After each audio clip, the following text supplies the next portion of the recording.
بسم الله الرحمن الرحيم. الحمد لله الواحد الأحد الفرد الصمد الذي لم يلد ولم يولد ولم يكن له كفوا أحد، والصلاة والسلام الأتمان الأكملان على سيد ولد عدنان محمد بن عبد الله وعلى آله وصحبه ومن والاه. بینندگان عزیز و گرامی در هر کجایی که هستید و در این لحظات دارید تصاویر ما را به صورت مستقیم و زنده مشاهده می کنید، خدمت یکایک شما سروران عرض سلام و ادب و خسته نباشید دارم و امیدوارم که از نعمت صحت و عافیت بهره‌مند بوده باشید. خدمت شما بزرگواران هستیم با برنامه دیگری از سری برنامه‌های بازسازی اندیشه. به اجازه شما عزیزان خدمت جناب استاد عبدالرحمن فاتح مهمان این برنامه هم عرض سلام و ادب دارم. جناب استاد سلام علیکم، به برنامه بازسازی اندیشه شما را بار دیگر خوش آمد میگم. علیکم السلام و رحمت الله و برکاته. بنده هم به خدمت شما و تمام بینندگان عزیز و گرامی در هر گوشه از دنیا که هستن عرض سلام و ادب دارم و در خدمت شما خواهم بود. تشکر جناب استاد.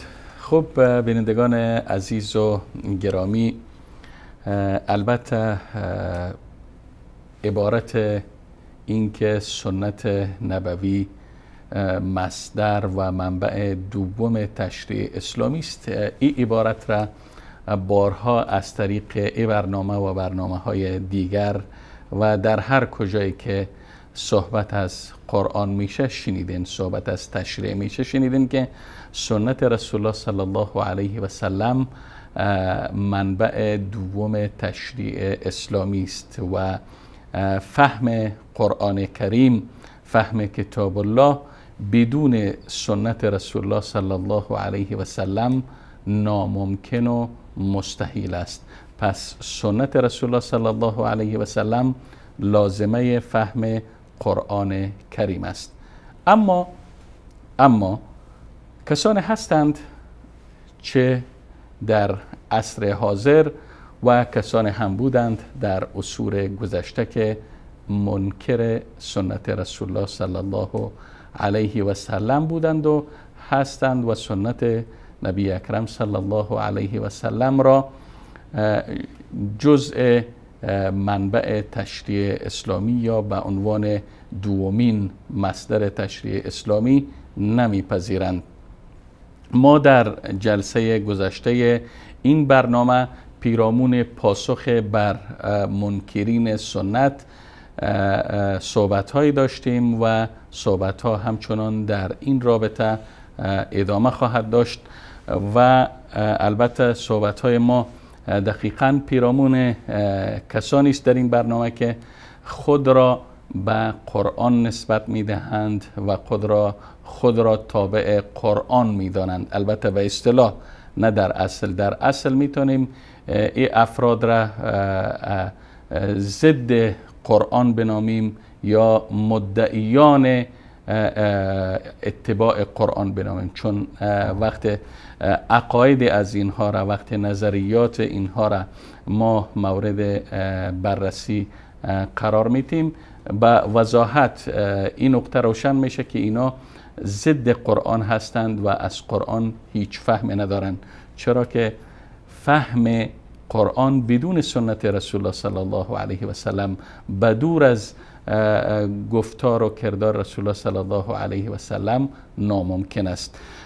جناب استاد عبدالرحمن فاتح، ما در برنامه گذشته البته اشارات داشتیم پیرامون ظهور کسانی که منکر سنت بودند، چه در صدر اسلام و چه در مراحل مابعدی آن.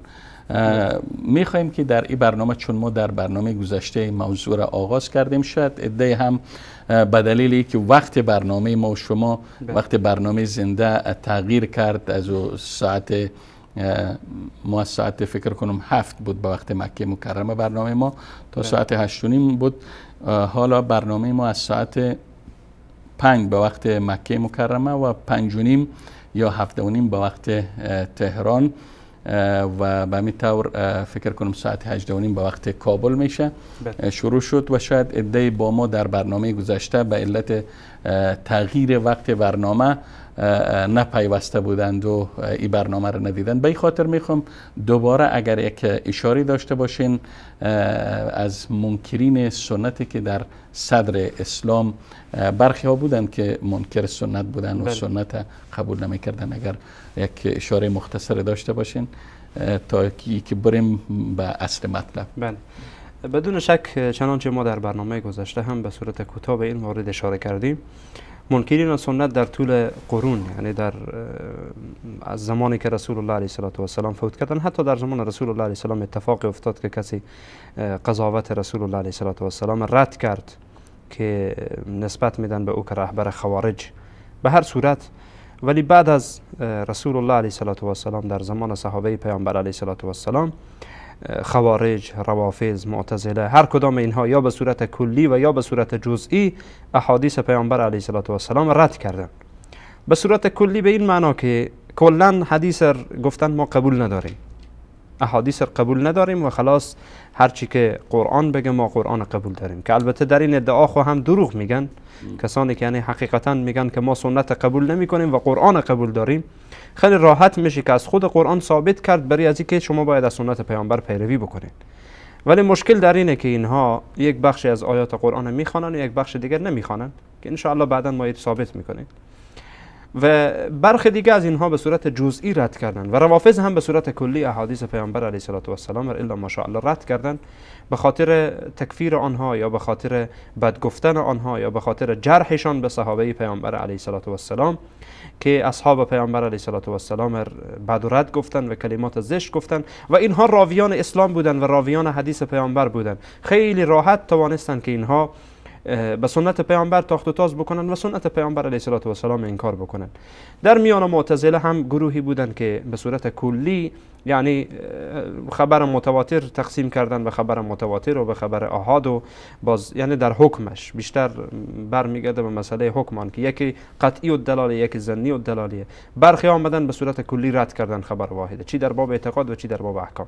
باز بعضی دیگه از اینها آمدن گفتن نه ما در باب احکام قبول داریم ولی در باب عقاید قبول نمیکنین چون ظنی و دلالیه. البته این اصل خودشان گذاشتن، باز بنابر اصل خود استدلال میکنن، وگرنه این اصل حقیقتا در نزد محدثین نیست. این اصل یعنی متفق علیه در میان محدثین اگر نیست. فقط من نقطه ما یکی از چون وقت مناسب شد و شما این موضوع را ذکر کردین، موضوع ظنی را، بحث ظنی بودن، یکی از رهبران جریان کسانی که خود را به قرآن نسبت میدهند این نقطه را یادآور میشه و میگه خود محدثین هم به این مسئله اقرار دارن که حدیث بر ظن استوار است نه بر یقین. یک دروغ محض جناب استاد، این یک دروغ محض حقیقتا.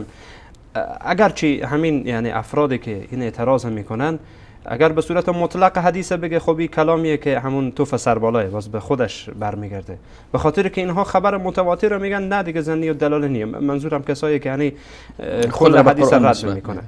بعد خبر خو یک امر متفق علیه که خبر متواتر یعنی بالعموم حتی معتزله هم به این نظرن که قطعی و دلالیه، غیر از اینکه یعنی تنها اهل سنت باشه.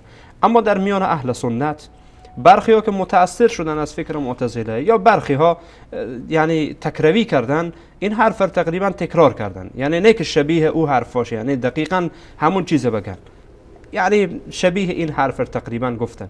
ولی قولی که در میان جمهور علمای اهل سنت و جمهور محدثین اینه که مادامی که حدیثی شروط حدیث صحیح بر آن صادق بیایه، شروط حدیث صحیح بر آن صادق بیایه و تعریف حدیث صحیح بر آن صادق بیایه، قطعی الدلاله، قطعی الدلاله و عمل با آن لازمه، و عمل با آن لازمه. اگرچه گفتیم برخی از اصولیین یا برخی از محدثین که به هر حال تکروی کردن یا رفتن به جهت دیگه و حرف جدایه، ولی آنچه که مسلمه و آنچه که ثابته در نزد اکثر محدثین و نزد بیشتر از محدثین اینه که مادامی که حدیثی بیایه و شروط حدیث صحیح در آن جمع بشه.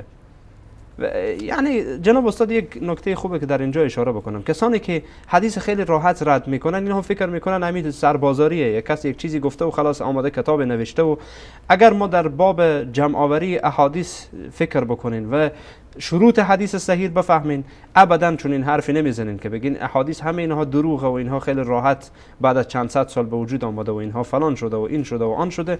اینها حقیقتا شبهاتیه که از کسایی برمیآیه که یا معاندن و یا اینکه نمیفهمن این مسائل، یعنی در باب حدیث آشنایی ندارن. و الا که اگر شما بیاین زندگی محدثین مطالعه بکنین که اینها چگونه یک حدیث درج در کتاب کردن و اینها چگونه احادیث جمع آوری کردن. جناب استاد چی میشه که ما به خاطر از اینکه این موضوع ما هم ربط مستقیم به برنامه داره و حتی اگر این موضوع بارها هم تکرار شود خالی از فایده نیست، چون یکی از شبهات که جریانی که خود به قرآن نسبت میتن و قرآن از اونها بیزار و بری است، اینا میگن که خب احادیث رسول الله صلی الله علیه و سلم میگن یک تعداد آمدن بعد از گذشت یک قرن جمع کردن و به برخی از صحابه نسبت دادن که ما از فلان صحابی این حدیث شنیدیم و صحابی از رسول الله شنیده. اینها میگه چطور ما میتونیم با اینها یقین کنیم؟ اینها فقط طبق هوا و هوس حاکمان یا خلفای وقت یک تعداد احادیث به دروغ بر رسول الله العیاذ بالله نسبت دادن. اگر فقط به این نقطه اشاره کنیم که حدیث از چه وقت آغاز شد کتابتش نوشتنش تا ذهن کسی که به کجندیشی بگم مبتلا شده یا دچار شده باز شد. بسیار خب جناب استاد، اگر اجازه بدین به این موضوع بسیار کوتاه اشاره میکنم، ولی بعد بحث خود ادامه میدیم ان شاء الله که تا برسیم در بخش شبهات. حقیقتا اگر ما بازگشت بکنیم به احادیث، چون اینها استدلال میکنن به احادیث، این افراد استدلال به حدیث میکنن که میخوان احادیث رو بزنن و ما هم استدلال به حدیث میکنیم. اگر ما در کتب حدیث مراجعه بکنیم، حتی در زمان رسول الله علیه السلام نوشتن احادیث شروع شده. پیامبر علیه السلام احیانا به برخی از صحابه نوشتن یا برخی از صحابه احادیث می نوشتن، مثلا مثل موضوع ابی هریره رضی الله عنه و موضوع عبدالله ابن عمرو که مشهوره. ابی هریره میگه چون من نمی نوشتم ولی او می نوشت، او بیشتر از من نوشته. خیلی راحت، یعنی صحابه می نوشتن در زمان رسول الله علیه السلام. ان شاء الله ما در برنامه بعدی به صورت تفصیل یا بعدا ان شاء الله به صورت تفصیلی موضوع اشاره میکنیم. در زمان رسول الله علیه السلام شروع شده، در زمان صحابه نوشته شده. بعضی از صحابه صحف داشتن، صحف مشهوری، یعنی کتب مشهوری، صحیفه های مشهوری، مثلا صحیفه که از حضرت علی مشهوره، صحیفه که ابوبکر صدیق برای معاذ بن جبل نوشته مشهوره و خیلی دیگه از صحیفه هایی که در این باب نوشته شده. و در یعنی حدیث بعد از گذشت یک قرن نوشته نشد، در خود عهد رسول الله صلی الله علیه و سلم در زمان جناب استاد یک مشکلی که در میان این افراد هست، اینها فکر میکنن یک بحث جمع‌آوری حدیثه، یک بحث تدوین حدیثه. یک بحث تدوین حدیثه. تدوین حدیث یا درآوردن آن به یک کتاب خاصی، این درسته بعد از مثلا در اواخر قرن اول یا در اوایل قرن دوم شروع شده که بحث جمع آوری به صورت کل. بحث جمع آوری. اما ای که هر صحابی به صورت جزوی در پیششان این موجود بوده. حالا متاسفانه جناب استاد در اینه که اینها کلام ائمه درست نمیفهمن. کلام ائمه درست نمیفهمن. وقتی میگن حدیث، اولین کسی که احادیث جمع آوری کرده عمر ابن عبدالعزیز بوده که به امام زهری گفته احادیث جمع بکن. اینها میگن دیگه بله اینجا دیگه یافتیم، حرف بسیار خوب یافتیم. بابا جون بحث تدوین حدیث تا بحث جمع آوری حدیث اینها فرق میکنه. تدوین اینه که ما یک چند تا کتاب یا چند تا ورقه بگیرین با هم جمع بکنیم. این میگن تدوین. اما این بحث جمع‌آوری یا بحثی که هر کس پیش خود یک صحیفه داشته یا مینوشته، این بحث جداییه. این دوتا رو با هم اینا خلط کردن، نفهمیدن، متاسفانه به این مشکل گرفتار شدن. ان شاء الله به صورت تفصیل باز در این مورد صحبت میشه. اما جناب استاد، ما بحث منکرین سنت رو گفتیم که به صورت خلاصه گفتین در این مورد صحبت بکنین. روافض، خوارج و معتزله و اینها گفتین یا به صورت کلی برخی از اینها رد کردن یا به صورت جزئی رد کردن. به صورت کلی به این معنا که حدیث کلا رد کردن، یا اینکه بعضی از صحابه تکفیر کردن، احادیث اینا رد کردن، یا جرح بر صحابه پیامبر علیه السلام وارد کردن و عدالت صحابه زیر سوال بردن. چون مادامی که عدالت صحابه زیر سوال بره و اینها راویان این حدیثن، مادامی که رقم بشه خیلی راحت میشه که یعنی خیلی از احادیث و خیلی از روایات انکار بشه. خب و در طول قرون یعنی اینها وجود داشتن و خیلی از ائمه به اینها ردیه نوشتن. مثلا کتاب الرساله امام شافعی رحمه الله کتاب بسیار پرباریه در این مورد، کتاب پرباریه که امام شافعی بر رد این افراد نوشته، بر رد افرادی که حجیت بودن احادیث پیامبر علیه السلام یا دلیل بودن به عنوان یک مصدر شرعی زیر سوال بردن. امام شافعی آماده به اینها جواب داده و غیر از امام شافعی رحمه الله. یعنی منظورم اینه که اینا در اوایل بودن، نه که اینها یعنی امروز به وجود آمده باشن یا در چند قرن بسیار نزدیک باشن. ولی این نام ها به هر حال فرق میکرده و هر کس تحت یک عنوانی انکار سنت میکرده، اما کارشان عملکردشان یک عملکرد است. بله دقیقاً. فقط شیوه ها تغییر میکنه به مرور زمان. خب جناب استاد، خیلی میریم بعد از اینکه یک مقدمه دادین و دوباره موضوع منکرین سنت از عهد صدر اسلام تا به معتزله شرح دادین. گفتین که خب اولین کسی که منکر سنت بود معروف از ذوالخویسره و بعدش خوارج و روافض و معتزله که البته بعضیا به صورت کلی سنت رد کردن و بعضیا هم به صورت جزئی که اینا خودشون باز به دستای مختلف تقسیم میشن.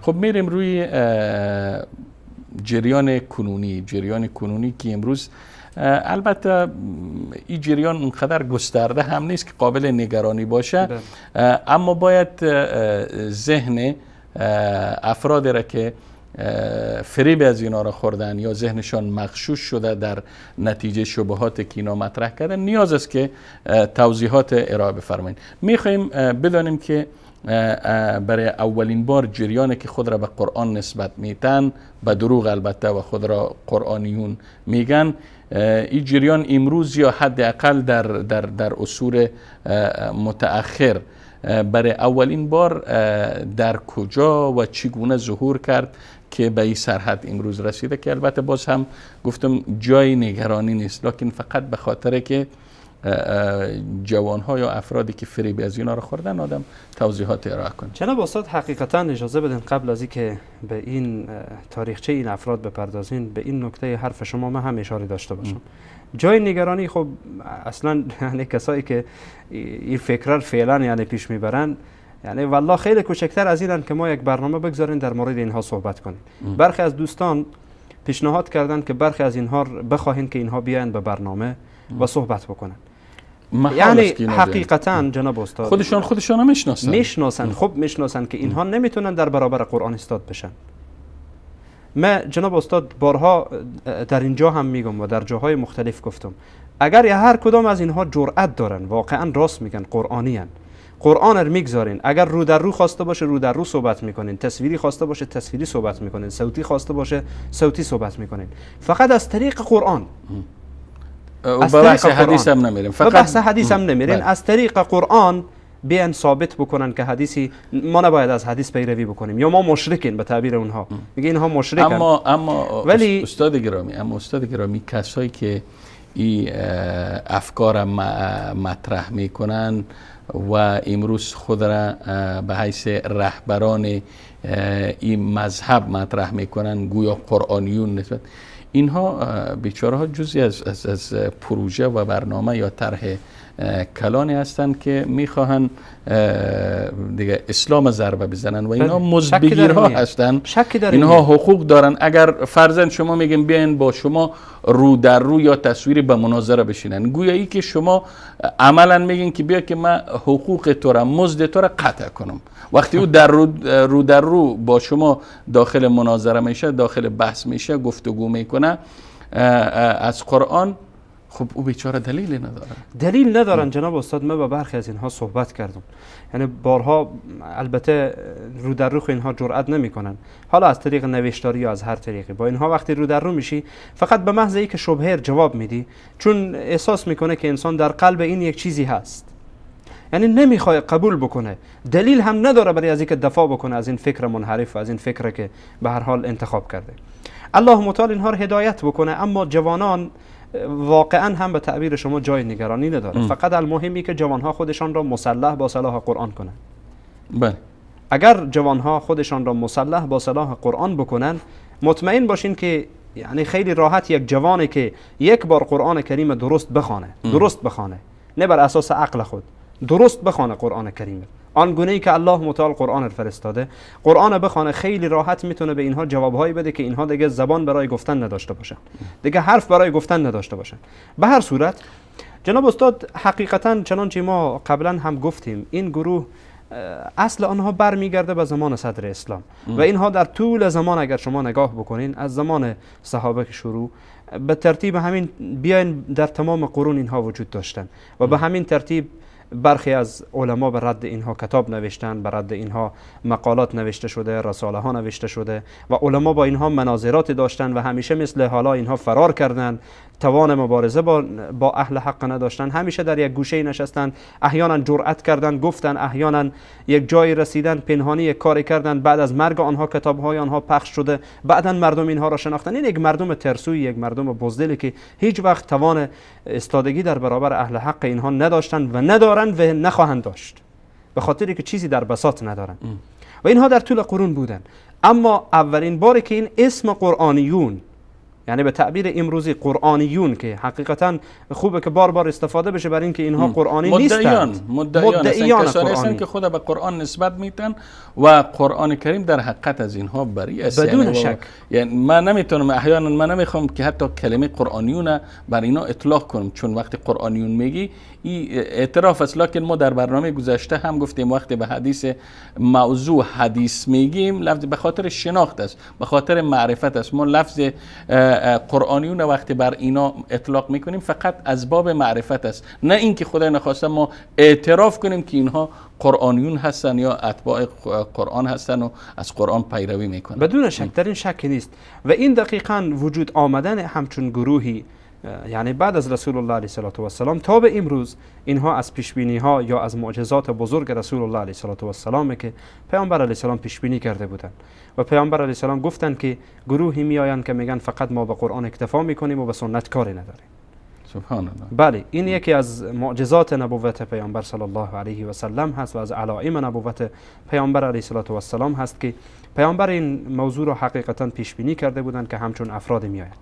اما این گروهی که فعلا خودشان را قرآنی میگن، اصل اینها برمیگرده در زمانی که انگلیس به کشورهای اسلامی حمله کرد و کشورهای اسلامی مثل که امروز آمریکا استعمار میکنه استعمار کرد و از جهت فکری وارد فکر مسلمان ها شد و خیلی راحت یک عده را اجیر کرد برای خودش، مزدور کرد برای خودش تا برای انگلیس کار بکنند. از جمله این افراد شخصی در هند بود، در شبه قاره هند به نام احمد خان، و این اولین کسی بود که ادعا کرد که من قرآنی هستم. احمد خان در کدام قرن؟ در قرن تقریبا در اوایل قرن 19 در اوایل قرن 19 این فرد، یا در اوایل قرن 20 ببخشید، در اوایل قرن 20، یعنی بعد از 19 بعد از قرن 1900 چند، بعد از 1900 تقریبا اندی، قرن 20 بعد از 1900 اندی این فرد یعنی ظهور میکنه یا در همین قرن زیست داره. و این فرد بعد از اینکه موضوع انگلیس میشه، استعمار انگلیس میشه، داخل کشورهای اسلامی میاد و هند هم از جمله کشورهایی که زیر استعمار انگلیس بود، خیلی راحت این فرد اجیر میکنن، این فرد و دیگه افرادی که شبیه فکر این فرد دارن.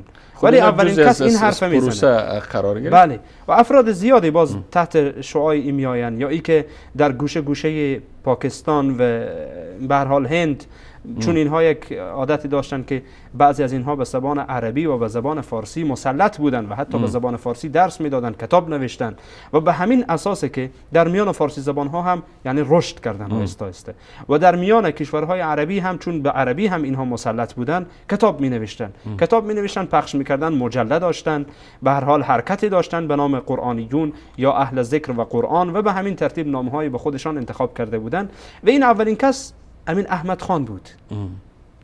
بعد از این نفر افراد دیگری آمدن، بعد از این افراد مثل غلام احمد پرویز و مثل عبدالله و فلان چندین نفر دیگه اینا که به دنبال ای آمدن که متأثر از فکر این نفر شده بودن، و این توسط انگلیس به وجود آمد. چون که انگلیس شما میدانین که کشورهای استعماری وقتی که میاد داخل کشور اسلامی میشه، داخل هر کشوری که بشه، اولین کاری که میکنه تلاش میکنه تا ای که همون فکرایی که مبادا روزی اینها بر علیه ایستاد بشن، روزی دفاع بکنند، همون فکر را از اینها دور میکنه. و شما میفهمین که قرآنیون اینها کسانی هستند که تلاش بر این دارن که کشورهای اسلامی و امت اسلامی را از دایره حقیقت اسلام بکشانند بیرون و این ترسیه که دشمن همیشه داره که مسلمان ها مبادا به اصل اسلام بازگردند. اگر مسلمان ها به اصل اسلام بازگردند دیگه نیازی به سلاح و به این و آن هم نیست، اینا خود به خود باید فرار بکنن، کشورهای اسلامی ترک بکنن. و انگلیس دقیقاً این نفر رو ساخت، احمد خان رو ساخت تا ای که این نفر بیای ابراز بکنه که والله قرآن برای ما تنها کفایت میکنه و حدیث اینها دروغه و نمیدانم حدیث موضوع داخل این هست و حدیث فلان داخل اینها هست و اینها چند سال بعد نوشته شده. همین شبهاتی که امروز اینها مطرح میکنن و در طول قرون اینها مطرح شده فقط با لباس جدید و با نام جدید این فرد آمد داخل شد و همان افکاری که قبلا وجود داشت اینها را زنده کرد، همان افکاری که مستشرقین تلاش داشتن که به هر حال پیاده بکنن، ولی این نفر آمد خیلی راحت به نام اسلامی و به هر حال از خانواده اسلامی ظهور کرد و خیلی راحت سنت پیامبر علیه السلام را جناب استاد فاتح یکی از عللی که باعث رشدی از اینا، باعث پرورش از اینا، بالاخره باعث فربه شدن از اینا در یک جامعه میشه علت جهل و یا دوری مسلمان ها از کتاب و سنت است. دقیقاً. یعنی اینا نمیتونن در جایی که در جایی که ملت بیدار باشه، ملت از قرآن آگاه باشه، از سنت آگاه باشه، اینا جایی ندارن. جناب استاد حقیقتا این یک گروهیه که یعنی در باب حدیث تفریط میکنه یا بگین در باب حدیث بی‌توجهی میکنه، ولی یک گروه دیگه در برابر اینها قرار گرفته بودن که شاید یکی از علتها این بوده باشه که این گروه افراطی به وجود آمد تا این گروه اهل تفریط شدن. یعنی منظور ما در شبه قاره هند و در پاکستان و یا حتی در افغانستان و اینها یک گروهی از اهل بدعت که متاسفانه خودشان را به اهل سنت نسبت میدن و حقیقتا اینها هم از اهل سنت خیلی بری و بیزارن و خیلی دورن از اهل سنت، به نام تصوف و به نام عرفان و به نام این و آن آمدن احادیث دروغین ساخته، احادیث دروغین در فضیلت من، در فضیلت شما، در فضیلت این، در فضیلت اون، احادیث دروغین و احادیث موضوعی اینها رو بیان مطرح میکنن. بعد این گروه دیگه آمدن در برابر اینها قرار گرفتن که ما میخواین از اصل احادیث، اولین مرحله که اینها قدم میگذارن اینه که ما میخواین دین پاک کنین از این خرافات. اگر یک نقطه را جناب استاد فاطمی اینجا من تذکر بتونم، اگر باز این اصطلاح ما به کار برم، بعضیا میگن شما هر مشکلتان به دشمن ها نسبت میدین و در نتیجه دسایس دشمن میگه. ما بعید نمیدانم که این جنبش یا این حرکتی که میایه احادیث دروغین و جعل میسازه پیش زمینه باشه که طرفی که پروسه قرآنیون ساخته زمینه را آماده میکنه برای رشد از اینا. فرداً یک گروهی را میاره به نام تصوف یا غیر تصوف یا هر چی که بون، اونها یک تعداد احادیث را جعل میکنن، بعد یک گروه دیگر به نام قرآنیون میاره که ما گویایی ما فقط تابع قرآن هستیم چون احادیث تمامش جعلی است. خب جناب استاد شما ببینین که یعنی حرفایی که اینها میزنن نشانگر اینه که اینها عمق موضوع رو خبر ندارن، از حدیث چیزی نمیفهمن این بیچاره ها، وگرنه نمیه به صورت صریح بگه که این مسلمان ها همه میگن که حدیث ظنی و دلالیه، مثلا به عنوان مثال میگم، یعنی نمیه این حرف نمیزنه دیگه. کسی است که امروز خود رهبر اجریان میدونه، نمیفهمن جناب استاد، اکثر اینها باور کنین نمیفهمن یا میفهمن خودشان رو به در نافهمی میزنن. خب منظور این بود که یکی از علتهایی که این گروه را به وجود آورد افراد افراطی بودند که در باب حدیث افراط کردند. یعنی آنچه که حدیث نبود گفتن حدیث. و تا امروز هم خیلی راحت متاسفانه گفته میشه، خیلی راحت حدیث دروغی میگه، مثل یکی از اساتید ما مثل حدیث و حب الوطن من الایمان مثلا، یک حدیث دروغی یا شبیه اینها زیاده. جناب استاد یکی از اساتید ما نقل میکرد، گفت که من در یک جای گفتم که این حدیث دروغه، یکی آمد پیش میگفت مگر حدیث پیامبر دروغ میشه؟ من نمیگم حدیث پیامبر دروغه، این حدیث نسبتش به پیامبر دروغه. نام حدیث میگیریم و فکر میکنه حدیث، یعنی تعریف حدیث در نزد بعضی حدیث یعنی گفتار رسول الله صلی الله علیه و آله. یک داستان جناب استاد برای شما بگم، اگرچه در برنامه گذشته هم شبیه همین داستان گفتم، اجازه بدین که داستان دوباره بگم. اتفاقی که افتاده در همین زمان افتاده، یک نفر آمده روی منبر استاد شده، هر حدیثی که میگه یکی از علما متوجه میشه که هر چی حدیث میگه دروغه، احادیث دروغه. چون الحمدلله احادیث پیامبر علیه الصلاه و السلام الله متعال همیشه در تمام قرون افراد مسخر کرده برای از اینکه از سنت پیامبر دفاع کنند. بله، الله متعال ما را از جمله اونها بگرداند. آمین یا رب العالمین. این واقعا افتخار بسیار بزرگه. آمین. چون حقیقتا دفاع از شخص رسول الله علیه الصلاه و السلام واقعا. و عالم متوجه میشه و ما گفتیم در این باب کتاب نوشته شده که احادیث این احادیث دروغه، این احادیث دروغه، کتاب نوشته شده. این فرد میه روی منبر هر روز همین احادیث دروغ تکرار میکنه و مردم هم خوش میشن.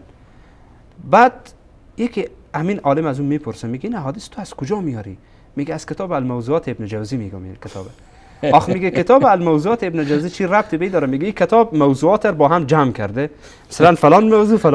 سبحان الله. این بیچاره نمیفهمه که الموضوعات یعنی احادیث دروغین، یعنی نام موضوع وضع شده، جعل شده. بله، این فکر میکنه که موضوعات یعنی مثل به زبان فارسی که ما میگیم فلان موضوع، مثلا فهرست فلان موضوع را باز یک میگه موضوع بندی شده به صورت عنوان بندی شده. فکر میکنه که منظور از حدیث موضوع یعنی اینه که عنوان بندی شده و هر یعنی از اینکه بین بگن که صحیح بخاری نه کتاب الموضوعات. کتاب الموضوعات خیلی راحت میگه در هر موضوع احادیث آمده مرتب کرده. خب این افراط این افراد جناب استاد یکی از علت‌های به وجود آمدن این افراد که اینها هم حقیقتا ما گفتیم اکثر اینها خبر ندارن از احادیث پیامبر علیه الصلاه و السلام یا احادیث قطع و برید میکنن، دروغ میبندن به رسول الله علیه الصلاه و السلام، باعث بری شده. ولی این رو جناب استاد من بعید نمیدانم و گفتم که احمد خان کسی بود که توسط انگلیس پرورش یافت، توسط انگلیس این فکر را در میان مسلمانان هند و پاکستان و بعض از کشورهایی که همجوار بود حالا به زبان عربی یا زبان فارسی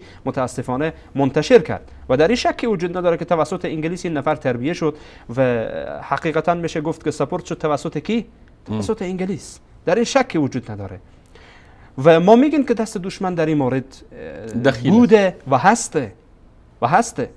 شما جناب استاد ببینین همین داعیانی که به طرف این مسائل مردم دعوت میکنن هیچگاه کشورهای غربی به اینها کار ندارن.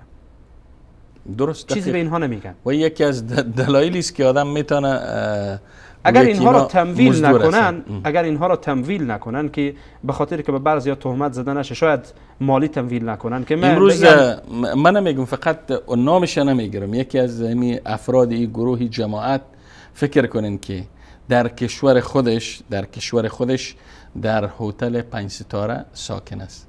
یعنی یک انسان در طول سال در هتل 5 ستاره اگر ساکن باشه و سکونت کنه و جالبیه که از کجای پول میاره؟ جالبیه که در کشورهای استعماری و در کشورهایی که به نام کشور اسلامی هستند و جمهوری اسلامی میگن، متاسفانه این افراد میبینین که به وفور پیدا میشه. و کجا اینا رو پیدا میکنین؟ داخل ارگه ها، داخل وزارت ها، داخل ریاست ها و داخل اینها، چون از اینها استفاده میکنن و اینها بسیار مهره خوبی هستند برای توجیه کردن سیاست های فاسد اونها به نام اسلام. میه مثلا موضوع اینها خب مشخص قرآنیون یکی از افکار غلط و پست اینها اینه که مسئله سیاست اسلامی رو انکار میکنن. مسئله سیاست اسلامی یا حکم فرمایی اسلامی رو اینها انکار میکنن، قبول ندارن. یا به تعبیر دیگه بگین موضوع سکولاریسم، یعنی سکولارن اینها، به صورت مطلق اینها سکولارن، کسانی که خودشان را قرآنی میگن.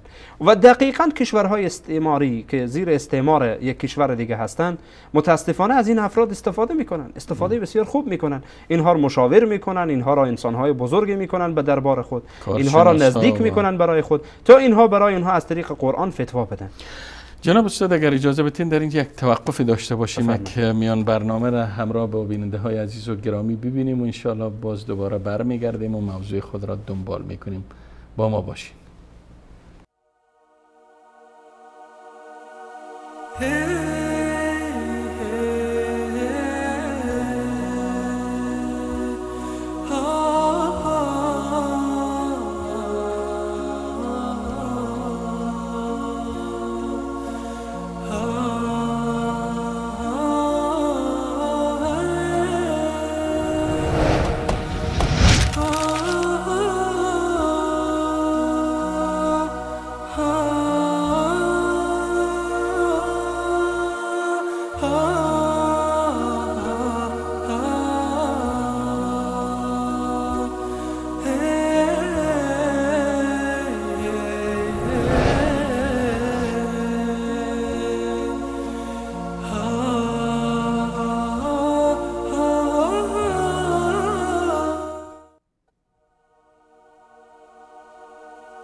خب بینندگان عزیز و گرامی، با عرض سلام مجدد و دوباره خدمت شما هستیم و موضوع من را که پاسخ بر منکرین حدیث است دنبال میکنیم. البته خواستیم که طی دو برنامه در رابطه با تاریخچه منکرین سنت و اهداف آنها صحبت داشته باشیم و در برنامه های بعدی انشاءالله برخی از شبهات منکرین سنت را به خصوص کسانی که خود را اتباع قرآن یا متبعان قرآن مینامند از طریق برنامه مطرح میکنیم و کسانی که فریب ای جریان و ای گروه را خوردن میتونن که شبهاتشان از طریق ای برنامه مطرح کنن. البته نه ای که بیان شبهه مطرح کنن، اگر شبهه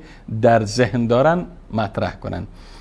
خب جناب استاد فاتح، شما به تاریخچه مختصر ای جریان در عصر حاضر اشاره کردین و البته یکی از رهبران عمده ای جریان در عصر حاضر شخصی است مصری که نامش هم احمد صبح منصور است و در سابق در دانشگاه ازهر مصر تدریس میکرده و پیرامونی از این هم انشاءالله صحبت های خواهم داشت. بعضی از شبهاتی را اگر امکان داشت ما در برنامه های بعدی انشاءالله مطرح میکنیم و شما بعدش انشاءالله با پاسخ بپردازین. خب جناب استاد، حالا این جریان گرچه گفتیم قابل نگرانی نیست چون خود از اینها جزء پروژه هستند و مزد بگیر هستند، ولی نگرانی از یک جهت دیگه است که امروز در مکاتب و در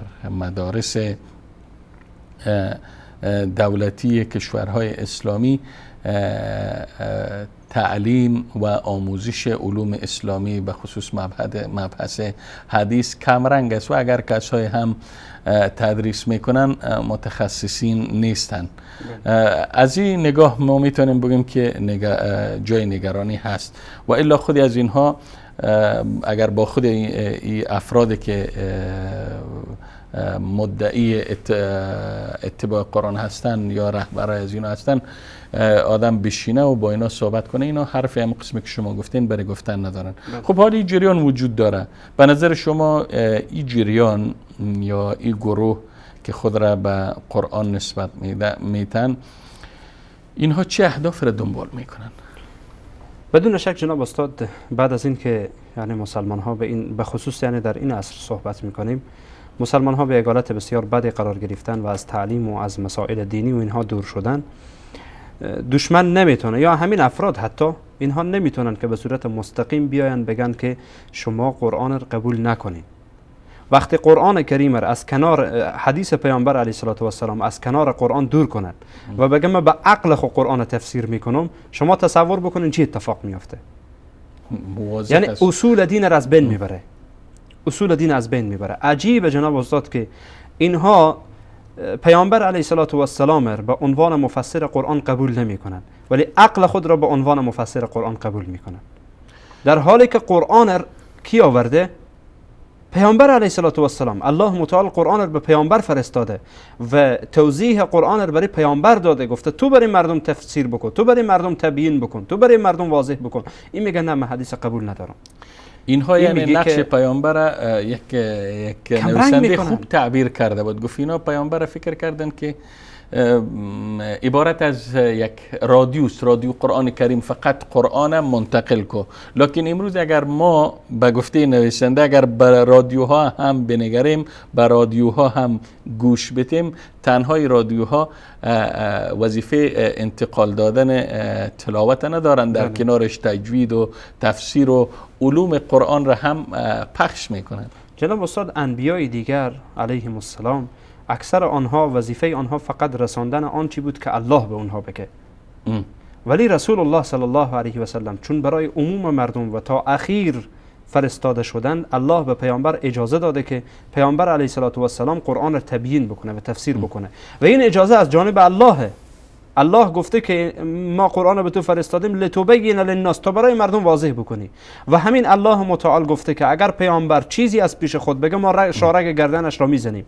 و همین الله در قرآن میگه که و ما ینطق عن الهوى ان هو الا وحی یوحی. خودی فکر کنم اگر کسی واقعا دنبال حق و حقیقت باشه، فقط همین 2 آیه کفایت میکنه. جناب استاد اصلا 2 آیه کفایت میکنه. وقتی خود قرآن در قرآن آیتی باشه که پیامبر دستور بده که اگر تو چیزی را بغیر از قرآن از نزد خود بگویی بدون اجازه ما، الله تعالی اگر بگه که بدون اجازه ما تو چیزی را از پیش خود بگیم، ما شاهرک گردن تو را قطع میکنیم. بله. به این معنی که تو ولو تقول علینا نیاز نیست اصلا با اینا دیگه صحبت شو. ولو تقول علینا بعد الاقاویل لاخذنا منه بالیمین ثم لقطعنا منه الوتین.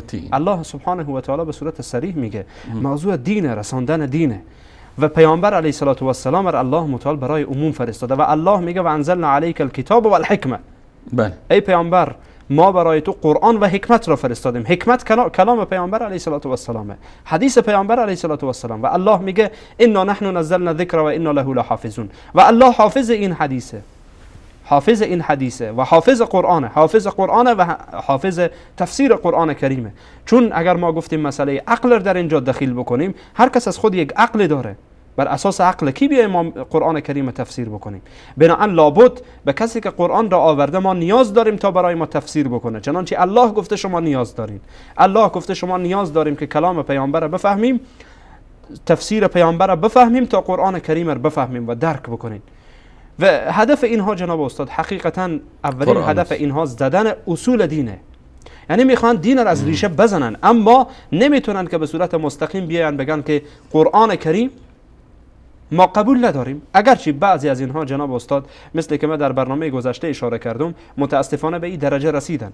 اول آمدن گفتن که قرآن احادیث پیامبر ضعیف داره، قوی داره. ما احادیث به هر حال بنا به گمان خودشان، چون اصول حدیث را اینها نمیفهمند، بنا به همان اصولی که خودشان گذاشتن برخی از احادیث زدن رد کردن. چند وقتی که گذشت آهسته آهسته آمدن در بخش زدن کل حدیث.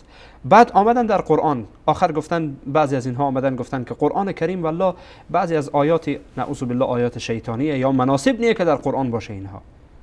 اینها نظر به حقوق بشر یا نظر به آنچه که امروز شناخته میشه موافقت نداره قرآن.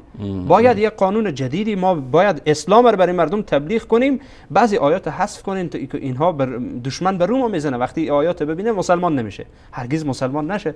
ما همچون مسلمانی که قرآن نصف قرآن قبول نداشته باشه، احادیث رو قبول نداشته باشه، مسلمان نیست. مسلمان نیست که چی برسه به این که باز بیای اون به هر حال ادعای اسلام بودن بکنه. به هر حال جناب استاد هدف اینها زدن اصول اولین هدفشون زدن اصول دین یا برچیدن اصول دین یا متزلزل کردن پایه اصلی دین. بله جناب استاد. یک هدف دیگر اینه که اینها در طول تاریخ میدانند که وقتی نام رسول الله علیه السلام بیایه، هر مسلمانی حاضره که به خاطر یک تار موی رسول الله علیه السلام تا آخرین قطره خون در برابر دشمن بیسته. دهان دشمن رو میشکنانه مسلمانی که بیایه به مقابل او پیامبر را دشنام بده و مسلمان ساکت باشه. و هدف اینها اینه که همین محبت را از قلب مسلمان بکشن بیرون و به تعبیر شما از پیامبر مثل یک رادیو نعوذ بالله یا مثل یک کست استفاده بکنن. میگه پیامبر یک بشری بوده. بله، ما هم میگیم بشری بوده رسول الله پیامبر رسول و خلاص. مثل بریلوی هایی که در زمان انگلیس به وجود آمدن گفتن پیامبر بشر نیست، ما مثل اونها نمیگیم. ما هم میگیم پیامبر بشره، ولی بر پیامبر علیه السلام خصوصیات خاص خود داره. الله به او وحی کرده، الله او پیامبر فرستاده و این افراد میخوان که همین کارو بکنن تا که پیامبر علیه السلام کم جلوه بکنن در نزد مردم، محبت پیامبر از قلب مردم بکشن بیرون تا مردم نسبت به پیامبر دیگه احساسات نداشته باشن. و اینها از این میترسن. جناب استاد، شما در طول تاریخ اگر نگاه بکنین، مسلمان ها هیچ وقت تحمل کرده نتونستن که کسی بیایه به پیامبر اینا توهین بکنه. واقعا در طول تاریخ کسی نتونسته. ما در تاریخ معاصر چند سال قبل خیلی راحت و شما میبینین که جناب استاد اینها همین برنامه را امروز دارن گسترش میدن در تلویزیون ها، پول میدن برای اینها که شما بیاین برنامه را اجرا بکنین. چهره رسول الله علیه السلام را نعوذ بالله واجگون نشان میدن، یا پیامبر میگن پیامبر معصوم نبوده، اینها دروغ میگن پیامبر خصوصیات نداشته، پیامبر معجزه‌ای نداشته، نعوذ بالله پیامبر فلان بوده و یعنی دقیقاً همان دشمنی هایی که یهود با رسول الله علیه السلام میکردن و دشمنان اسلام در زمان رسول الله علیه السلام میکردن که موفق نشدن، اینها را، این شاگرده های خود را، این چوچه هایی که زیر دست آنهاست، اینها را تربیت کردن، به نام مسلمان وارد جامعه اسلامی کردن تا که بیاین چهره رسول الله علیه السلام برای مردم به گونه دیگر نشان بدن و محبت پیامبر و اطاعت پیامبر از قلب مردم بکشن بیرون و بگن چی حدیث یعنی چی؟ حدیث نعوذ بالله یک افسانه، یک قصه، یک داستانه، نعوذ بالله. و هدف دیگر اینها جناب استاد اینه که مردم اصلا نسبت به دین، نه تنها به رسول الله علیه السلام، بلکه نسبت به دین کلا، اصول دین و مقدسات دین کلا مردم بی احساس بکنن. یعنی یک امت کلا یعنی بی تفاوتی، امتی که هیچ کار نداشته باشه. چون شما میفهمین که این قرآنیونن که امروز به صورت به سوی سکولاریسم دعوت میکنن، همین قرآنیونن که به سوی پلوراریسم یا به سوی تکثرگرایی ادیان دعوت میکنن. میگه که منظور از دین میتونه یهودی هم مسلمان باشه، میتونه نصرانی هم مسلمان باشه و ما هیچ مشکلی با اینها نداریم و موضوع جهاد زیر سوال میبرن. یعنی مسلمان ها در کل در پیرامون مقدسات اسلامی چیکار بکنن؟ به احساس بکنن. و این یک هدفیه که حقیقتا در طول تاریخ ما دیدیم و میبینیم که متاسفانه در حال اجرا هست. و همچنین یک هدف دیگری که جناب استاد اینها دارند، کسانی که شما اگر در زندگی اینها نگاه بکنین، کسانی که دعوت میکنن به سوی قرآنیون، یعنی میگن ما قرآنی هستیم، اینها هدف دیگر اینها اینه که به احکامات الهی خودشان را بی‌توجه بکنن یا از احکامات الهی شانه خالی بکنن. مثلا الله متعال گفته نماز بخوانین، میگه که این 5 وقت نمازی که شما میخوانین بیجایه. ما یعنی به هر حال در روز 2 رکعت نماز میخوانین و تمام میکنین. فقط ما به چند نقطه از عقاید اینا گفتین، از عقاید البته یکی از زعمای فعلی از اینا که خود بایس رهبر یا به عنوان رهبر مطرح کرده و مطرح است، اسم کعبه را به بتخانه تشبیه میتن. اعوذ بالله. کعبه را به بتخانه تشبیه میتن. نماز خواندن به سوی قبله را رد میکنه و ماه شعبان را میگه به جای ماه رمضان باید در این ماه روزه گرفت، در ماه شعبان. بله. و نماز خواندن، میگه نماز خواندن میشه که یک بار از طرف صبح نماز بخونی یک رکعت هم از طرف شب. بله دقیقاً. جناب استاد، من هدف من اینه که اکثر این کسانی که به سوی قرآن یعنی میگن ما قرآنی هستیم، هدف اینها اینه که خودشان را از احکامات الهی دور بکنن و شانه خالی بکنن و خیلی راحت. و میگه جناب استاد اگر اجازه بدین، میگه حتی اگر در سر چاه هم قرار داشته باشی، در دریای هم قرار، میتونه تیمم کنی راحت. و حج را میتونی در سایر ماه ها هم انجام بدی. خب هر کدام و اینها جناب استاد، کسی که لا اله الا الله میگه و در قلبش عقیده نداره، وقتی بر زبان میرانه، این مؤمن است خلاص. جناب استاد اگر حقیقتا ما بیاین همین موضوعات را، همین چیزهایی که شما گفتین که این نفر گفته و بقیه افراد این حرف میزنن، باور کنین جناب استاد، شما یکی که بگین که با از آیات قرآن کریم اینها رو رد بکنین. ولی متاسفانه گفتیم که اینها از قرآن آگاه نیستند. هدف اینها اینه که به این نام خودشان را داخل کنن قرآنیون. و مسلمان میگه بله خب قرآنیونه دیگه، از قرآن دفاع میکنه، با قرآن. خب من در مقابل این میتونم چی میتونم بگم؟ چی برای گفتن دارم؟ از قرآن دفاع میکنه، از قرآن حرف میزنه، من چگونه در برابر قرآن استاد بشم؟ ولی در حقیقت اینها هدفشان گفتیم زدن اصول دینه. نمازر بزنن، حجر بزنن، جهادر بزنن، هیچ چی برای دین نمانه. یک دین خشک خالی، یک دینی مثل مسیحیت که بی کیفیت باشه، اصلا هیچ کیفیت نداشته باشه. همون چیزی که متاسفانه از مسیحیت لكن حاشا وكلا يريدون ليطفئوا نور الله بافواههم والله متم نوره ولو كره الكافرون. بدون شک جناب استاد، الله متعال دینش را تمام میکنه، دینش را کامل میکنه و دینش را نصرت میده علی رغم اینها که اینها نخواهند. جناب استاد گفتین هدف اول از اینا برچیدن یا متزلزل کردن یا کندن اصول دین است. دوم کم ارزش کردن جایگاه رسول الله صلی الله علیه و سلم در نزد مسلمان ها. سوم ارتباط مسلمان را با دینش سست کردن. نقطه چهارم من فهمیدم شانه خالی کردن از احکامات الهی. آنچه که گفتیم که این حرفها ها را میزنن، از سنت خودشان را دور میکنن تا ای که از احکاماتی که الله متعال فرستاده و نازل کرده یا احادیث پیامبر علیه السلام اونها را توضیح و تشریح میکنه، آنها را قبول نکنن و بر اساس عقل خود بگه و اقیم الصلاه، یعنی یک رکعت صبح بخوان، یک رکعت شام بخوان.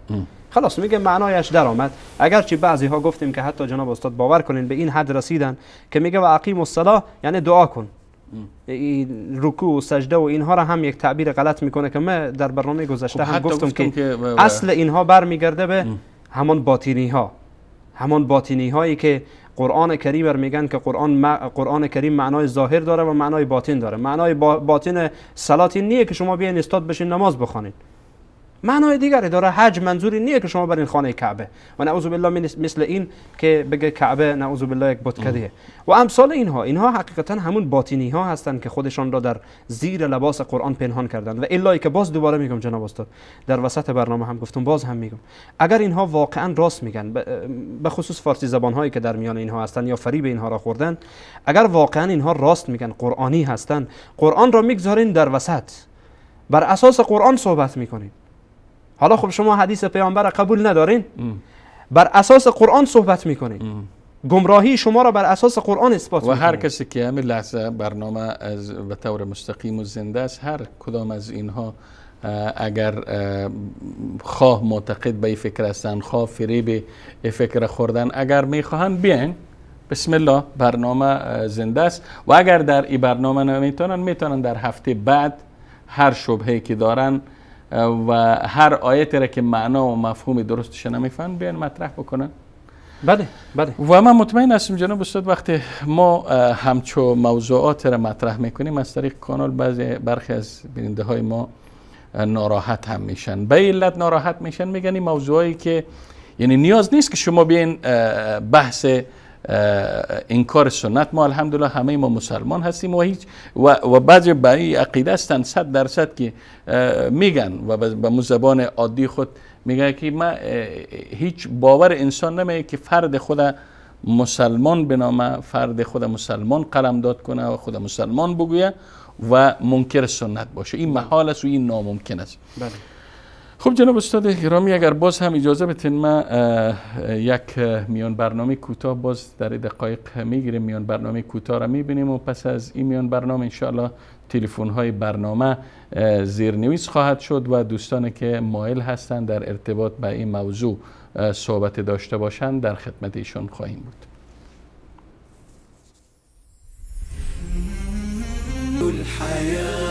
شوقا إلى المولى أتاي أسلمت روحي للإله. خب بینندگان عزیز و گرامی، با عرض سلام مجدد و دوباره خدمت شما هستیم و از همکار عزیزم در اتاق کنترل احمد جان خواهش میکنم که تلفن های برنامه را زیرنویس کنند تا بیننده های عزیز و گرامی که مایل هستند در این برنامه مشارکت داشته باشند صدای گرمشون را بشنویم. اما قبل از اینکه تلفن کنن، من این نقطه را متذکر میشم که بارها شده در خلال برنامه برخی از مزدبگیرهای اطلاعات ایران با استفاده از وقت خواستن که وقت ما را تلف کنن و خدمت تمام بیننده ها عرض میشه که وقتی تلفن تماسشان آماده میشه مستقیما سوالشان مطرح کنند. خارج از موضوع برنامه دیگه من استقبال کردن نمیتونم، صحبتایشان گرفتن نمیتونم، معذرت مرا قبلا و مسبقا بپذیرن. خب جناب استاد فاتح گرامی، چی باعث میشه واقعا که برخی از مسلمان های ما، برخی از قشر جوان کشورهای اسلامی و کشورهای فارسی زبان ما به خصوص فریب این مفکوره و فریب این گروه و این دسته را بخورن و با این جریان هم فکر شوند؟ حقیقتا جناب استاد وقتی که ما به این موضوع برخورد میکنیم و یا حقیقتا با این افراد میشینیم و صحبت میکنیم یا مطالب اینها را میخوانیم و میبینیم که اینها چی میگن، انسان احساس میکنه که برخی از اینها واقعا نمیفهمند. یعنی حقیقتی که برخی از اینها نمیفهمند بر اساس یک شبهه‌ای که از یک جای مطرح شده یا شبهه‌ای در ذهنش ایجاد شده. مثلا به عنوان مثال ما چند روز پیش اتفاق افتاد که یکی بریم پیام داد که در مورد احادیث پیامبر علیه السلام حرف برای گفتن داشت.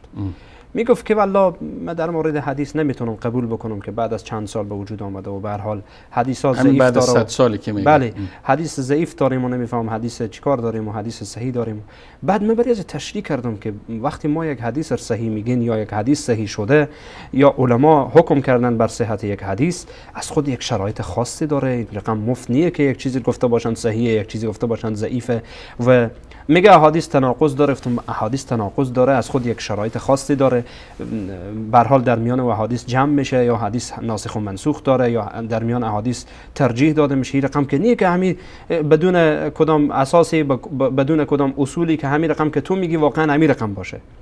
خب بعد الحمدلله بسیار خوشحال شد، یعنی واقعا خوشحال شد وقتی کسی که دنبال حقیقت میگرده، کسی که میخواد که شبهه از ذهنش برطرف شود. بله بدون شکی میخواد که یعنی واقعا حرفایی که شنیده، حرفایی که در فضای مجازی دیده، حرفایی که در تلویزیون ها و رادیوهایی که به دست این افراد شنیده، حالا در یک واقعا یک حالت بدی قرار گرفته. یعنی نمیتونه نه رد بکنه مستقیما و نمیتونه تایید بکنه، چون این شبهه به ذهنش هست و نمیتونه به صورت مستقیم رد بکنه. تا آهسته این شبهات که هرچی بالاتر بشه قلب این کلا سیاه میکنه، آخر یک آدم بدبخت میشه که کلا قرآن هم رد میکنه. اگر اجازه بدین جناب استاد ما میرم سراغ تماسا. سلام علیکم. سلام علیکم. و علیکم السلام و رحمت الله. بیننده گرامی بفرمایید از کجا صحبت میکنین؟ شبکه جانی وصال. بله بفرمایید. محمد از مازیران صحبت میکنم. کی هستین؟ محمد. خب بفرمایید آقا محمد، اگر در ارتباط با موضوع برنامه صحبت دارین. باشه موضوع برنامه. سلام علیکم. و علیکم السلام. سلام آقای استاد سایقل، آقای فاتح. و علیکم السلام. بیننده برنامه شما آقای استاد سایقل. و علیکم السلام. تشکر میکنم با آقای انصاری، مولوی انصاری.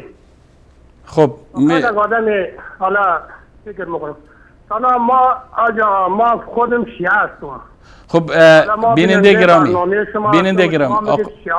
آقا محمد عزیز آقای استاد سایقل اجازه بدین بفرمایید. شما میگین شیعه یک بار صبح نماز میخونه یک بار شب. آقا شما که هزار جای و حداقل میدونین که شیعه و سنی در روز 17 رکعت نماز میخونه. بیننده گرامی آقا محمد عزیز ما معذرت میخوام، صحبت شما رو من قطع میکنم، معذرت میخوام، البته با عرض معذرت، چون من در ابتدای برنامه، آغاز برنامه چند بار متذکر شدم که اگر صحبت دارین در موضوع، در ارتباط به موضوع برنامه، ای که ما گفته باشیم شیعه یک رکعت در صبح میخونه یک رکعت در شام، حرف ما نزدیم، حرفی را که ما نزدیم، گپی را که ما نزدیم به ما نسبت نتین. بیننده عزیز جناب استاد فکر میکنم که یک شبهه به اینا شده. ما پیرامون قرآنیون صحبت کردین، گفتین که اینها یک رکعت شام میخونن یک رکعت صبح میخونن. اینا فکر کردن که ما گفتین که شیعه خب ما بیننده لابلای عزیز، بیننده عزیزی که زنگ میزنه لااقل برنامه را دقیق دیده باشه تا بتونه در لابلای در پرتو مسائلی که شنیده و مسائلی که در برنامه مطرح میشه از لابلای از او بتونه سوال مطرح کنه یا احتجاج بکنه. اما اینکه بگه که شما ما را شیعه را اینطور میگین، ما اینطور نگفتیم. معذرت میخوام از بیننده.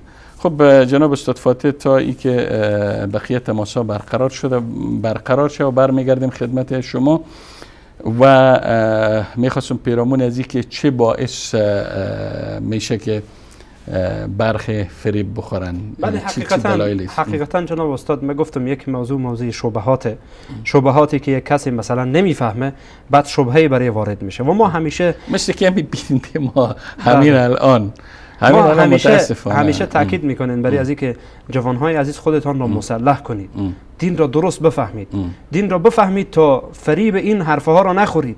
اگر جوان درست مسلح باشه شما مطمئن باشید که هیچ بادی نمیتونه او را از جا تکان بده. واقعا. ولی اگر سست باشه خیلی راحت یک وزش باد بسیار کمی هم که باشه او را از جا حرکت میده. مثل یک درختی که ساق خیلی نازک باشه، درخت وقتی که هر طرفی که باد بزنه میره همون طرف. ولی اگر ساقش محکم باشه، قوی باشه، هر نوع بادی بیای نمیتونه که این اگر باز جناب استاد فاتح اجازه بدین چون دوست از اشاره میکنن که تماس برقرار شده. بفرمایید. سلام علیکم. خسته نباشی. خوبی قربان؟ سلامت باشین بیننده گرامی. بفرمایید خود معرفی بکنین، از کجا صحبت میکنین؟ از بلوچستان تماس میگیرم. نام شما؟ سعید از بلوچستان. آقا سعید از بلوچستان، بفرمایید در ارتباط با موضوع برنامه. بفرمایید بیننده گرامی. مثل که تماس با ای عزیز ما قطع شد. خب میرم سراغ بیننده بعدی. سلام علیکم. بله، سلام علیکم و رحمت الله. و علیکم السلام و رحمت الله و برکاته. بفرمایید بیننده گرامی خود معرفی کنین. ما احمد زمرای هستم، از شهر لندن به تماس شدیم. احمد زمرای، بفرمایید برادر گرامی. در ارتباط قانون عزیز فقط دو سوال داشتم. بله.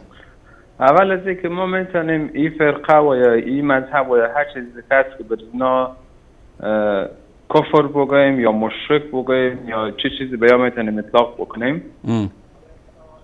و گپ دوم دیگه میتونین آدرس یک کتاب رو برای ما بگوین که ما به اون کتاب مراجعه بکنیم.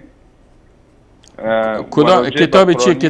کتاب در ارتباط کتاب که راجع به قرآنیون گفته باشه و بعضی به خاطر از اینکه من چندین بار زمانی که با قرآنیون میشینم و موضوعات را از قرآن بیرون میرن، موضوعات را میگن که واقعا بعضی اوقات شاید او از نافهمی خود ما باشه که اصلا وقتی ما فکر میکنم یعنی تا جای گپای میزنن که کاملا درست میباشه، ولیکن شاید او از نافهمی خود ما باشه که علتش بله کتاب باشه که ما در کل راجع به قرآنیون بخوانیم و موضوعات عام را به مردم پیشکش میکنن. مثلا در سوره اخیر قرآن است و سوره مخصوصا به سوره نور یا حتی از حجاب کلا یک چیز دیگه ساختن که من بارها به مواجه شدم که مستقیم گپ از ور رد بکنم و باز یک جواب داده باشه. کتاب از شما شوق دارین بر خب کتاب میخواین که در رابطه به رد شبهات قرآنیون باشه، کسایی که البته به قرآن خود نسبت میتن نه قرآنیون.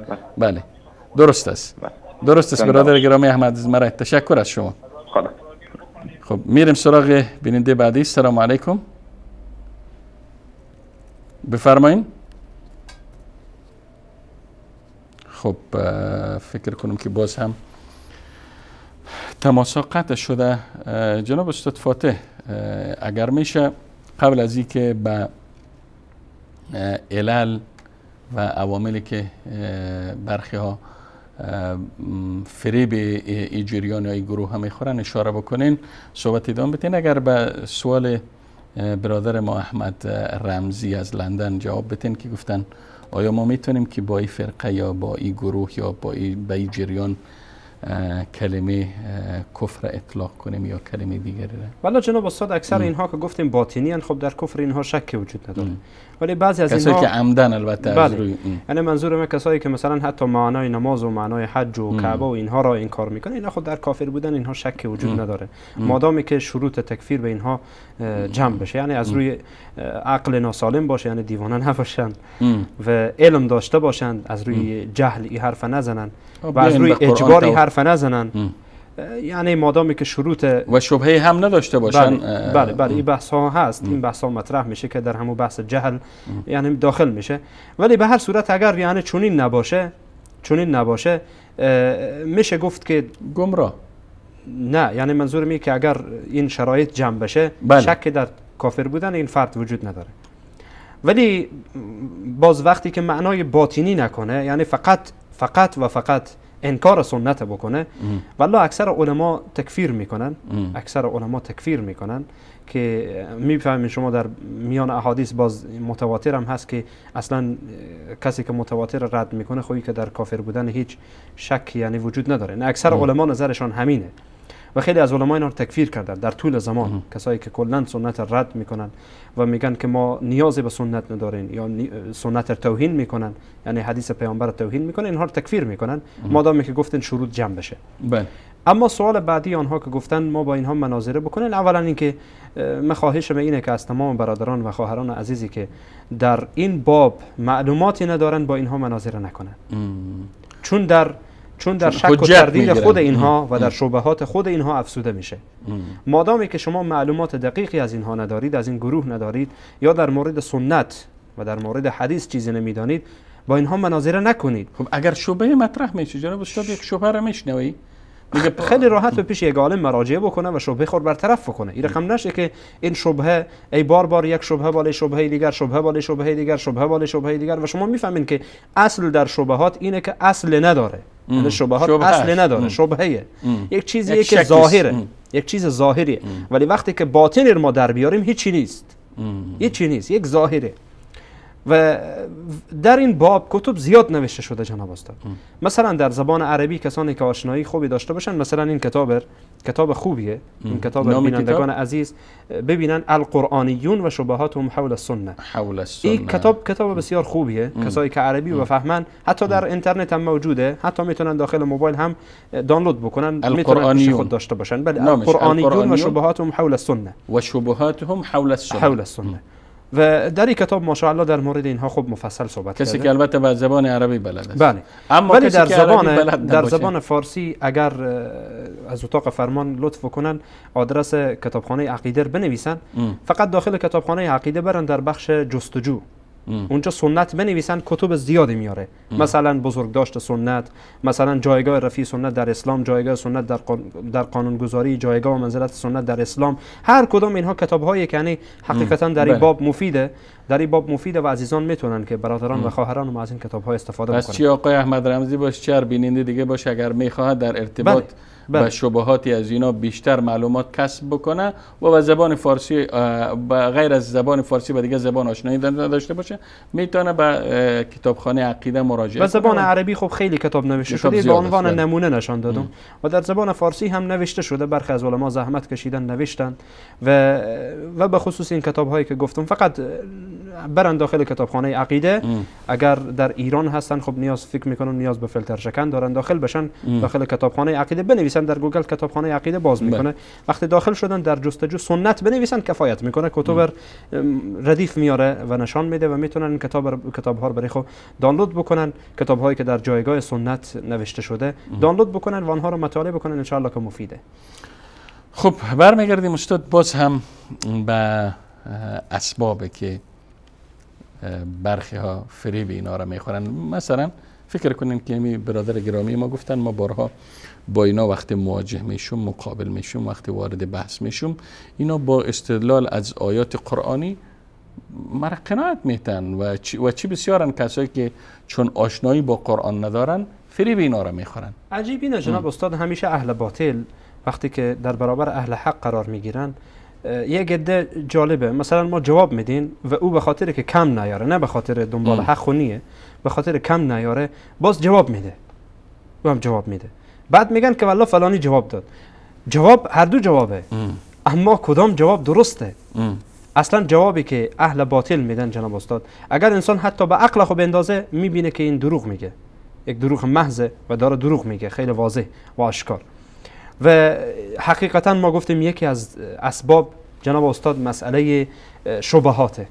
توجه نکردن به شبهات اینها. توجه نکنید، خودتان را مسلح کنید، بخوانید، کتاب بخوانید، در این مورد مطالعه کنید، حداقل روزانه 1 ساعت یا نیم ساعت اختصاص بدید برای مطالعه همچون کتبی و حتی برای تفسیر قرآن کریم. تفسیر قرآن مهمترین تفسیر قرآن کریم اگر جوان عزیز ما بخونه، برادر و خواهر ما، من مطمئنم که به هیچ بهای یعنی خیلی راحت نمیره دنبال اینها، نمیره به دنبال. خب بازم نشه خدای نخواسته به تفسیر را بخونن که نه تفاسیر معتمد موثق، اگر بازم میشه شما بعض تفاسیر نام بگیرید. مثلا تفسیر راستین در زبان فارسی تفسیر خوبیه، یعنی تفسیر خوبی، اگرچه در این باب تفاسیر زیاد نوشته شده به زبان فارسی.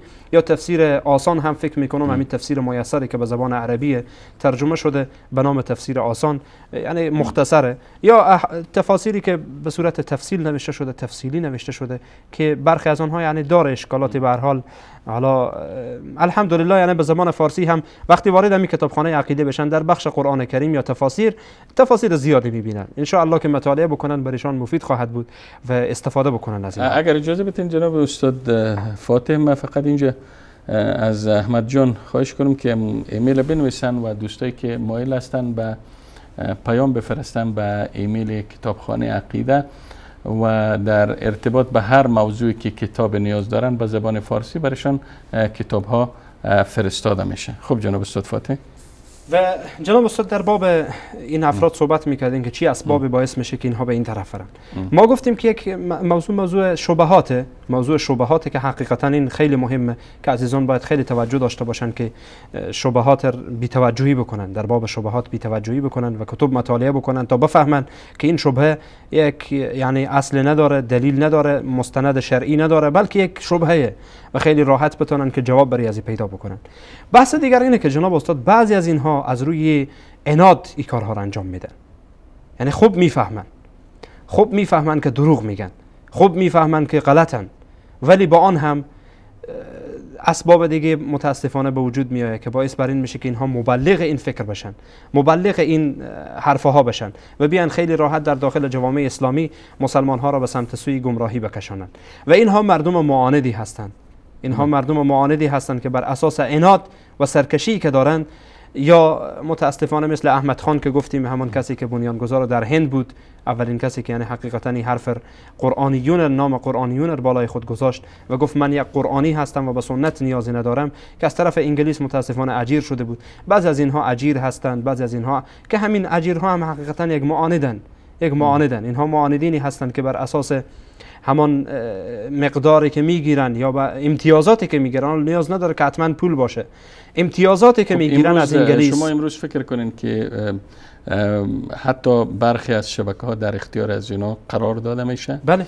در کشورهای غربی و حتی برخی از کشورهای اسلامی به اختیار از اینا قرار داده میشه و اینا شبهاتشان خیلی راحت از این طریق مطرح میکنن، ذهنیت مسلمان ها را مغشوش میکنن. و قسمی که اشاره کردم، یعنی ما دقیقاً در با ارتباط به برخی از اینا معلومات دارم که اینها خیلی ها پول هنگفته، مزد هنگفتی از طرف بادارانشان میگیرن و خدمتتان هم چنین عرض شد که وقتی یک شخص در طول سال در هتل 5 ستاره زندگی کنه و هیچ وظیفه یا شغل دیگری هم نداشته باشه به جز مطرح کردن شبهات، خب خیلی ها آشکار است که مزدور هستن و جز یک پروژه هستن.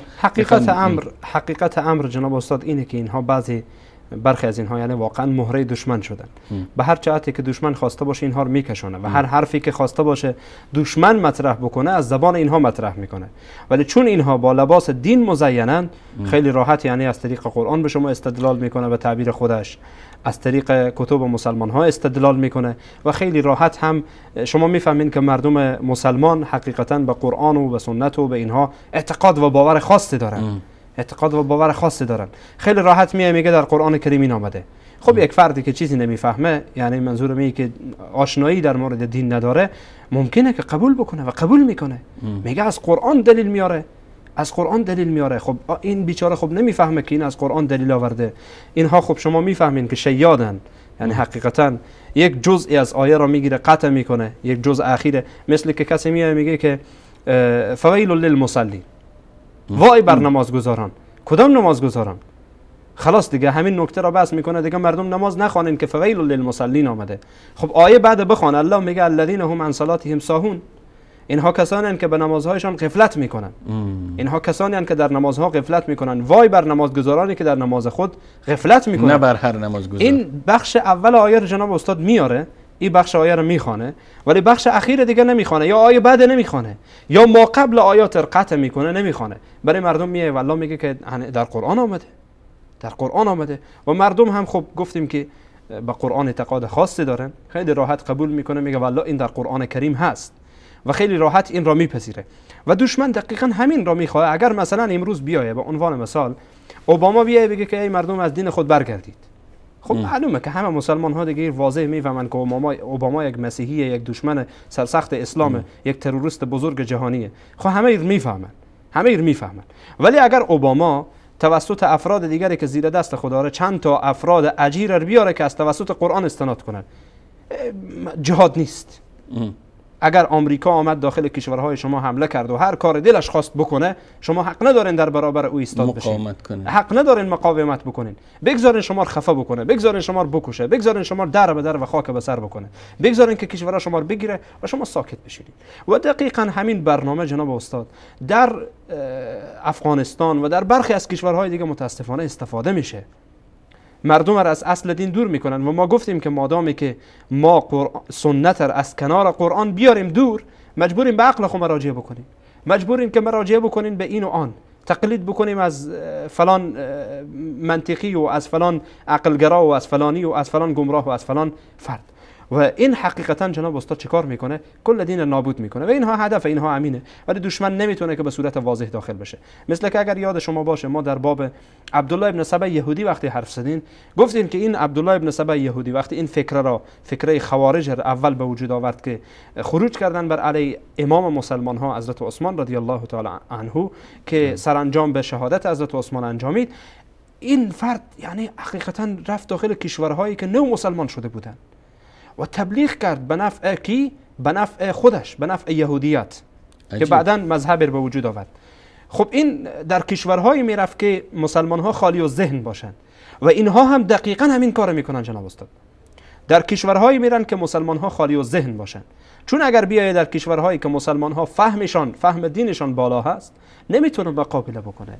مسلمان ها به مقابل او ایستاد میشن، برای او جواب میدن، نمیتونه طاقت آورده، نمیتونه، سکته میکنه. میره در کشورهای غیر اسلامی، در کشورهایی که مسلمان ها مثلا میفهمه که این کشور سالها جنگ بوده، معلوماتی ندارن، فهمی ندارن در این مورد، در مورد قرآن حتی قرآن نمیتونن بخونن. ما مثلا امروز اگر جناب استاد شما ببینید اکثر کسایی که در جوامع اسلامی یا در جوامع فارسی زبان زندگی میکنن بیچاره ها، یعنی بگین اگر بگین 80% قرآن را از رو خوانده نمیتونن، یعنی فکر میکنم که در این مورد اغراق نکرده باشم، زیادگویی نکرده باشم. خب شما با همچون مردمی، با همچون افرادی که قرآن کریم نمیتونن از رو بخوانن، یک فردی بیای بگه والله در قرآن این گونه آمده، مثل که یک داستانی به شما بگم اخیر برنامه، شاید بعضی عزیزان خسته شده باشن. یک کسی برخواسته روی منبر میگه که الله متعال در 5 کتاب میفرماید. 5 کتاب در افغانستان هست، نمیفهم در ایران یا در تاجیکستان هم هست یا نیست. 5 کتاب اشعار داره، در اون اشعار داره، کتابیه که بعد از قرآن کریم 5 گنج همون هست، بود 5 کتاب هم میگن. بله این کتاب، این فرد برخواسته روی منبر چی میگه؟ میگه که الله متعال در 5 کتاب میفرماید. یا مثلا یک روزی کسی از خودم پرسان کرد همین حدیث لولاک لما خلقت الافلاک که حدیث موضوع، حدیث دروغ که به پیامبر میگه، باز هم برخی اگر ذهنش حدیث دروغه، یعنی به پیامبر نسبت داده شده، به پیامبر صلی الله علیه و سلم نسبت داده شده. شخصی گفت که الله متعال در قرآن گفته. من گفتم نه، این در قرآن نیست، بلکه در حدیث هم که هست حدیث دروغیه. خب یک فردی که از قرآن اندک آگاهی نداره، فکر میکنه که همین در قرآن هست و از این قبیل داستان ها. اگر جناب استاد من برای شما بگم احتمال داره تا صبح بنشینین و همین داستان ها رو پیش خود یادداشت بکنم بعد برای شما بگم که فردی آمده یک حدیثر، فردی آمده قول یک عالمر میگه که خداوند متعال در قرآن چنین فرموده، در حالی که یک شعریه، یک شاعر عربی زبان گفته فکر میکنه که دیگه خلاص قرآنه. یک فردی فوتبال میبینه، فوتبال کشورهای عربی، بعد به هر حال زبان عربیه دیگه، نشسته گریه میکنه. چرا گریه میکنه؟ میگه قرآن میخونه، فکر میکنه که همین که عربی حرف زد خلاص قرآنه. خب جناب استاد فکر کنم که البته علت عمده از که اینا میتونن در کشورهای به خصوص غیر عربی زبان نفوذ کنن و حتی در کشورهای عربی زبانی که اطلاعات دینیشان کم است و البته امروز همه کس رو به علوم دنیوی آورده میخوانن تخصصات مختلف، اما از تخصص قرآن و حدیث دورن، اینجا فریب میده. اما فکر کنم در این عصر، در عصر که ما زندگی میکنیم، در عصر رسانه ها، هیچ کسی فکر نکنم که معذور باشه الا کسی که در اماکن دوردست در روستاها قرار داره و دسترسی به برق و امکانات نداره و الا یعنی ما به زبان فارسی امروز غیر از تفسیرهای معتبری که شما اشاره کردین در کتابخانه عقیده موجود است، تفسیرهای صوتی داریم، تفسیرهای تصویری داریم. حالا در از خود شبکه جهانی وصال حق ما برنامه حفظ قرآن کاملا تفسیر است، برنامه تفسیر است خیلی 2 ساعت روزانه. غیر از اون ما 2 برنامه دیگر هم تفسیر داریم و قرار است انشالله برنامه جدید هم به نام کتاب مبین جدیداً کامل قرآن تفسیر شده او هم پخش شود و فکر نکنم که بعد از این هیچ کس معذور باشه که ما والله فریب از رو خوردم چون منطقش قوی بود. وقتی منطقش قوی بود، وقتی او صحبت میکنه تو مراجعه کن جناب استاد، اگر سواد داری مراجعه کن. جناب استاد حقیقتا یعنی وقتی که بعضی افراد میان میگن منطق اینها قوی است، مثلا یکی از این افراد میگم نام نمیگیرم الله هدایتش بکنه، همیشه تعریف ایر میشنیدم که فلانی والله خیلی فهمیده و حرفای خیلی قویه و نمیفهمم چونین است و چونان است و استدلال خیلی قویه، منطق بسیار قوی داره، معلوماتش هم خیلی قویه. و والله قسم جناب استاد ما یعنی اینجانیه که به خاطر بیننده ها اینجا قسم بخورم یا بگم والله ما خیلی آدم فهمیده ای هستم، یعنی با عنوان یک طالب العلم، با عنوان یک کسی که به هر حال ابتدا شروع کردم یک دین از دین الحمدلله یک چیزی فهمیدم و قرآن حفظ کردم و خواندم، وقتی حرفای این نفر شنیدم با او تعریفایی که قبلا از این شنیده بودم که فکر میکنم اینها حقیقتا برنامه‌های استعماره که وقتی خواسته باشه از کسی استفاده کنه برای القاب قلمبه سلمبه به تعبیر بگین میده، القاب بزرگ که الله فلان استاد و فلان و فلان. بعد وقتی حرفایی رو میشنوی میبینی که اصلا این نفر مشکل فکری داره، مشکل حتی روانی داره، مشکل روانی داره، نمیتونه درست موضوع بررسی بکنه، نمیتونه یک موضوع حقیقتش رو بگه، یک بار یک موضوع رو میگه بعداً باز رو انکار میکنه. پس میشه که خلاصه کنیم قوت طرف مقابل از ضعف ماست. بله. یعنی وقتی ما ضعیف باشیم، معلومات ما در سطح مطلوب نباشه، طرف مقابل قوی ظاهر میشه، گویا که قوی است در حالی که قوت نداره، در حالی که هیچ استدلال نداره. خب جناب استاد فاتح گرامی، برنامه ما در همین دقایق به پایان رسید. از شما در پایان برنامه تشکر میکنم و همچنین از کارگردان عزیز در اتاق کنترل هم سپاسگزار هستم و تا دیدار دیگر و برنامه دیگر همه شما بیننده های عزیز و گرامی را به پناه الله یکتای بی همتا می سپارم. خداوند یار و نگهدارتان و السلام علیکم و رحمت الله تعالی و برکاته.